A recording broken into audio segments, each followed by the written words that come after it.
जिन माओ के बेटा बेटियों के आप लोगों ने हाथ पैर तोड़े हैं ना और सर फोड़े हैं, उनके दिलों से कितनी हाय निकल रही है आप लोगों के लिए। So hello guys, Ram Ram ji. मेरा नाम है सुंदर भड़ाना और आपका स्वागत है मेरे एक नए व्लॉग में। तो आज बात करने वाले हैं बहुत ही इंपॉर्टेंट टॉपिक पे।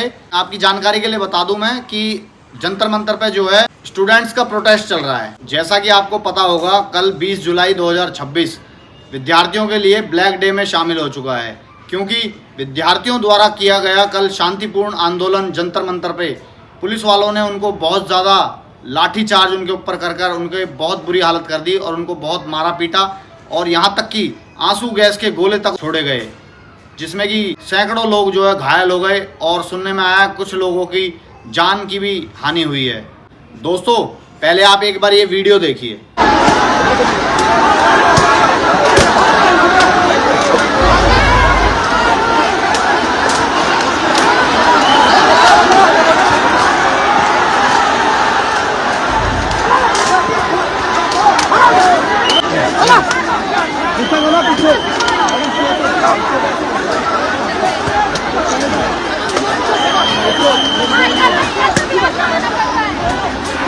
पीछे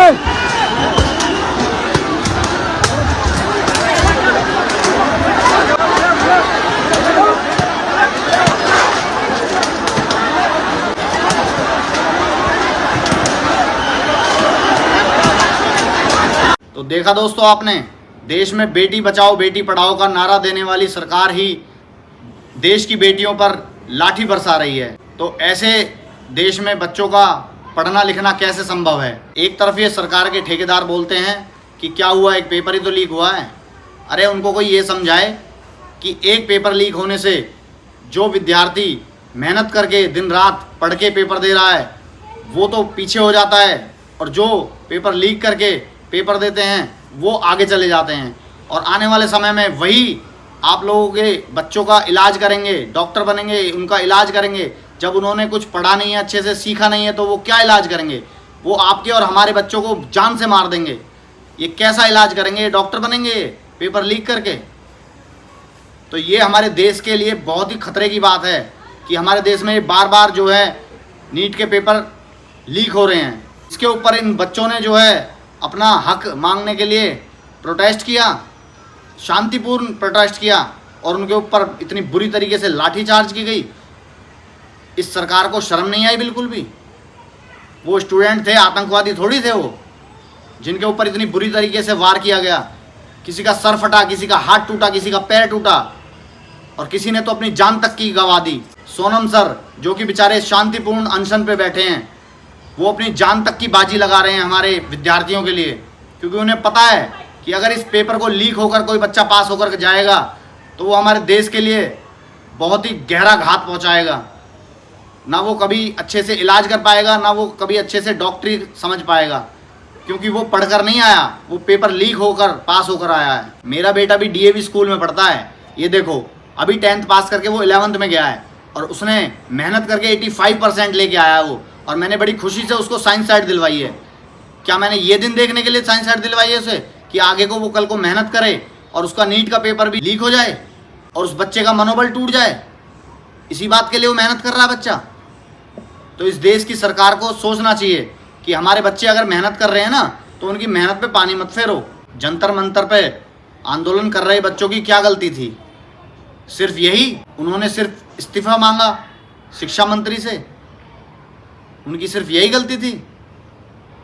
और गलती उनकी थोड़ी बहुत थी भी तो क्या इतनी बुरी तरीके से उनको मारना जायज़ था? क्या आप लोगों को लगता है इतनी बुरी तरीके से उनको पीटा जाना चाहिए? क्या पुलिस वालों के आपके बच्चे नहीं हैं क्या? मैं पुलिस वालों से पूछना चाहता हूँ, क्या आप लोगों के बच्चे नहीं हैं घर में? क्या वो विद्यार्थी नहीं हैं? वो लोग भी तो किसी के स्कूल में पढ़ते हैं ना, वो भी तो कहीं जाते होंगे। क्या वो मेहनत नहीं कर रहे हैं अपने लिए? आपके बच्चों के साथ इतना बुरा होता तो क्या आप लोग भी उनके साथ भी ऐसे ही करते? उनको भी मारते डंडों से, लाठियों से? दिल्ली सरकार के किसी भी पुलिस अधिकारी, चाहे वो छोटा हो या बड़ा हो, किसी भी अधिकारी के वर्दी पर नेम प्लेट नहीं थी। क्यों नहीं थी? क्योंकि वो प्री प्लान करके आए थे सभी लोग। उनको पता था कि हमें यहाँ लाठीचार्ज करनी है। या तो ये उन्हें ऑर्डर पहले से मिला हुआ था, या उन्होंने पहले ही सोच रखा था कि भाई ये स्टूडेंट्स यहाँ पर आएंगे और हम इनके ऊपर लाठीचार्ज करेंगे। इसीलिए कोई भी अधिकारी अपनी नेम प्लेट लगा के नहीं आया। अब वो पुलिस में अधिकारी थे भी या वो नहीं थे या आउटसाइडर थे, वो कोई नहीं जानता, लेकिन सभी लोग बिना बैच के थे, बिना नेम प्लेट के थे, किसी की वर्दी पर नेम प्लेट और बैच नहीं था। तो ये सरकार की गुंडागर्दी नहीं है क्या? हमारे देश में ट्रेन लेट आ सकती है, एरोप्लेन भी लेट आ सकता है, पुलिस भी लेट आ सकती है, और कोर्ट का फैसला आने में भी लेट हो सकता है, एम्बुलेंस तक भी लेट आती है। लेकिन विद्यार्थी अगर 2 मिनट के लिए लेट हो गया तो उसको एग्ज़ाम में बैठने नहीं दिया जा सकता। ये हमारा देश का सिस्टम है। जो बच्चा पूरे साल मेहनत कर रहा है, दिन रात पढ़ाई कर रहा है, अगर वो गलती से 2 मिनट के लिए भी लेट हो गया तो उसको गेट के अंदर एंट्री नहीं दी जाती एग्ज़ाम के लिए, एग्ज़ाम में बैठने नहीं दिया जाता। तो ये क्या सही बात है? लेकिन जंतर मंतर पे आज पुलिस वाले बिल्कुल टाइम पर पहुंच गए उन विद्यार्थियों को पीटने के लिए। ये नियम सिर्फ आम आदमी के लिए है क्या? सिर्फ आम आदमी ही इन नियमों के दायरे में पिसेगा क्या? बड़े लोगों के लिए और बड़ी सरकारों के लिए ये नियम लागू नहीं होते हैं? जब ये सारी चीज़ें लेट होती हैं तो 2 मिनट स्टूडेंट लेट हो गया तो क्या उसको एंट्री देना जायज़ नहीं है क्या? सरकार से यहाँ पर बिल्कुल भी देरी नहीं हुई है आने में। टाइम से पहले पुलिस वाले वहाँ पर पहुँच गए हैं और शांतिपूर्ण प्रोटेस्ट कर रहे बच्चों को इतनी बुरी तरीके से मारा है कि देखा भी नहीं गया मुझसे। आज पता है मेरे बच्चे ने मुझसे क्या कहा कि पापा, अगर मैं पढ़ाई तो कर रहा हूँ, पूरी मेहनत कर रहा हूँ, लेकिन फ्यूचर में मेरे साथ अगर ऐसा हो गया और मेरा नीट का एग्ज़ाम ऐसे ही लीक हो गया तो फिर मेरी मेहनत का क्या होगा पापा? ये बात सुनकर मेरी छाती फट गई। मैं देख के एकदम सुन के ये दंग रह गया कि मैंने कि यार ये क्या कह रहे हैं। इसीलिए मैं आज ये वीडियो बनाने पे मजबूर हो गया हूँ। तो सरकार से मेरी रिक्वेस्ट है, प्लीज़ इस बात को बहुत ही सीरियसली लिया जाए और जो इस पेपर लीक के दोषी हैं उनको इस्तीफ़ा दिया जाए और सज़ा दी जाए। वहाँ जंतर मंतर पर बैठे विद्यार्थी पुलिस का ऐसा रूप देखकर एकदम टूट गए और सरकार के कान पर जूं तक नहीं रहेंगी। क्या इसी दिन के लिए हमने ये सरकार चुनी थी? ना भाजपा भक्त बनो, ना कांग्रेस के चमचे।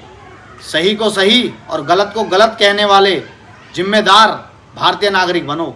और दोस्तों, आपसे बस एक ही अनुरोध है कि अपने हक के लिए लड़ो, और लड़ नहीं सकते तो बोलो, और बोल भी नहीं सकते तो लिखो, और लिख भी नहीं सकते तो साथ दो, और साथ नहीं दे सकते जो काम कर रहा है उसका मनोबल बढ़ाओ, और किसी का मनोबल भी नहीं बढ़ा सकते तो कम से कम उसका मनोबल तोड़ो मत, क्योंकि वो आपके हिस्से की भी लड़ाई लड़ रहा है।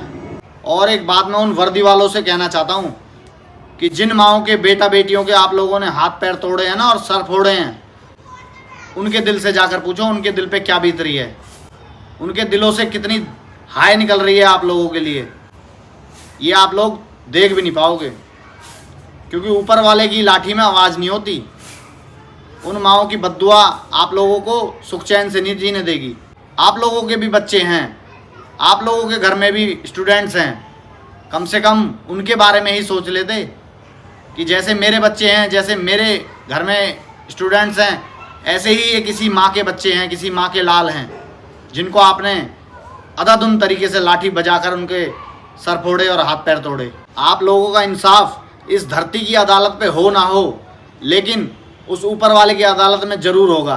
दोस्तों, अगर आपको मेरी ये वीडियो अच्छी लगी हो तो प्लीज़ एक लाइक करें और एक कमेंट करें, और मेरे चैनल पे नए हो तो प्लीज़ सब्सक्राइब ज़रूर करें, और इस वीडियो को इतना ज़्यादा से ज़्यादा फैला दो कि ये वीडियो सरकार के उन ठेकेदारों तक पहुंच जाए जो हमारे विद्यार्थियों को इतनी बुरी तरीके से मार रहे हैं और उनकी कोई बात नहीं सुन रहे हैं। धन्यवाद।